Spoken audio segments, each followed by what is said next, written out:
Los Angeles, 1970s. Behind closed doors, no cameras, no journalists, no witnesses except the three men in the room. The man who made Steven Seagal unconscious in 8 seconds. The world's biggest action star who would revolutionize martial arts cinema. An undefeated karate champion who terrified tournament fighters across 3 continents. Gene LeBell, Bruce Lee, Chuck Norris. Most people know they trained together. What they don't know is this wasn't just friendship. This was a technical alliance, a conspiracy of mastery. 3 men at the peak of different disciplines, recognizing that their individual greatness had limits, and choosing to eliminate those limits together. LeBell brought grappling brutality. Norris brought tournament precision. Lee brought philosophical revolution. And when they combined their knowledge in private training sessions that history barely documented, they accidentally created the blueprint for what we now call mixed martial arts. This is the story of the Trinity, the 3 masters who built the future by sharing their secrets. Gene LeBell was already a legend before either Bruce Lee or Chuck Norris became famous. Professional wrestler, judoka, the man who'd fought in mixed-style challenge matches when the concept didn't even have a name, who'd choked out hundreds of opponents, who'd proven that grappling could neutralize striking when applied by someone who truly understood it. But LeBell had a gift beyond his technical skill. He recognized greatness in others, and he became the bridge between 2 worlds that rarely intersected.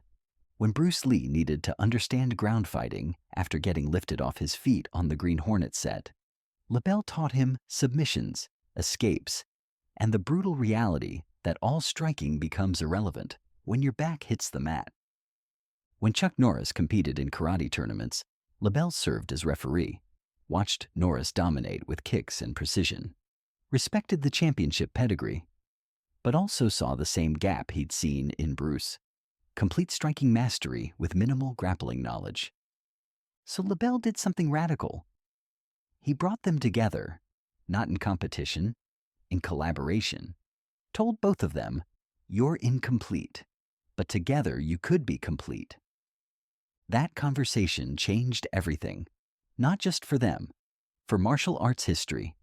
The sessions happened irregularly, no fixed schedule, just phone calls when all 3 could align, late afternoons after Chuck's tournament training, evenings after Bruce finished filming.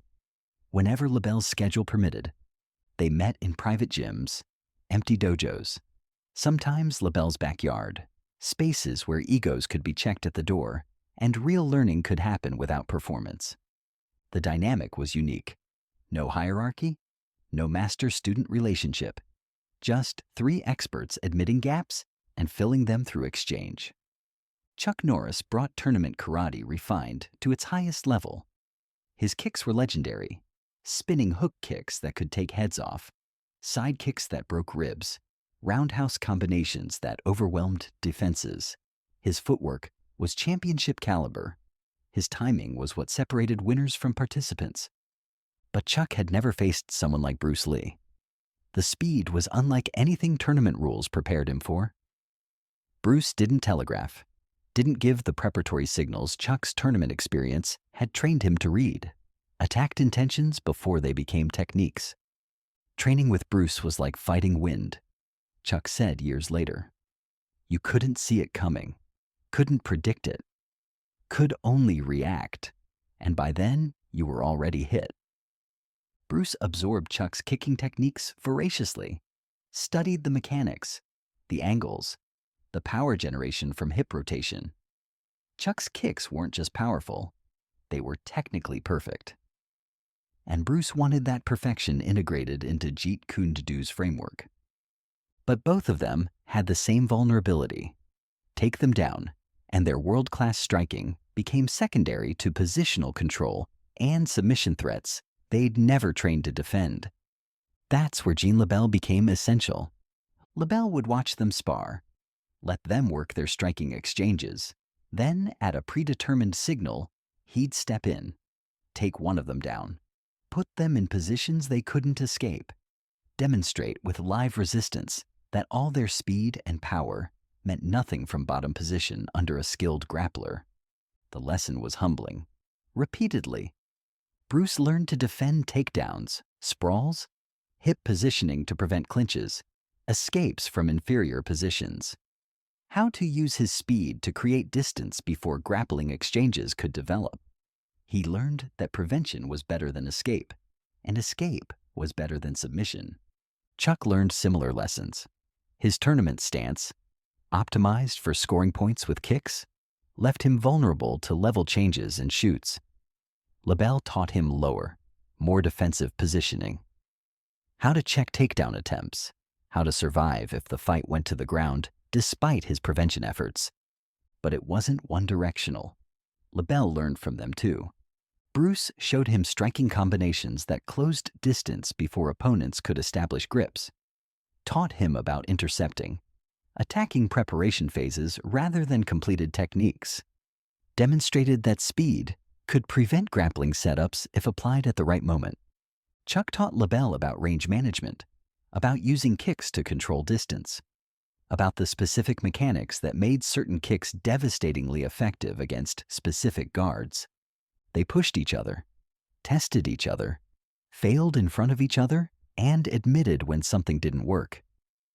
That's what made it valuable. No ego protection, no face saving.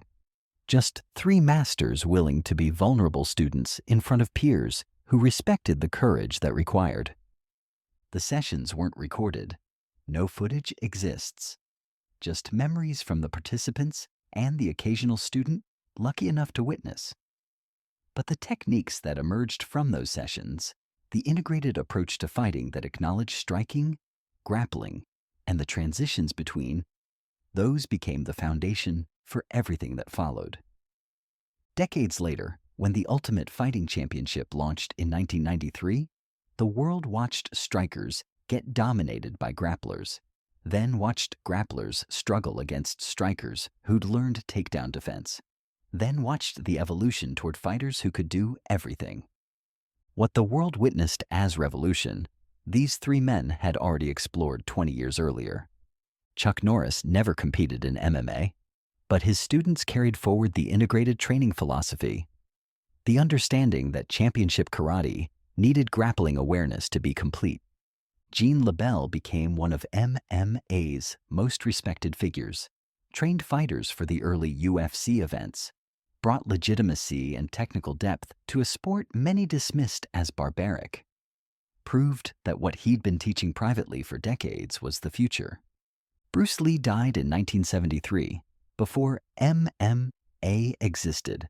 But Jeet Kune Do's core principle, absorb what is useful, reject what is useless, add what is specifically your own, became the philosophical foundation of mixed martial arts training. Every modern fighter who cross-trains across disciplines is following the path Lee mapped. The Trinity didn't set out to create MMA. They were just three men eliminating their own weaknesses. But in doing so, they accidentally built the blueprint for complete fighting. The template every serious martial artist now follows. 3 legends, 3 different disciplines, 1 shared understanding. Mastery requires humility. LeBell taught them grappling made strikers helpless. Bruce taught them speed could prevent grappling setups. Chuck taught them tournament refinement elevated raw techniques to championship level.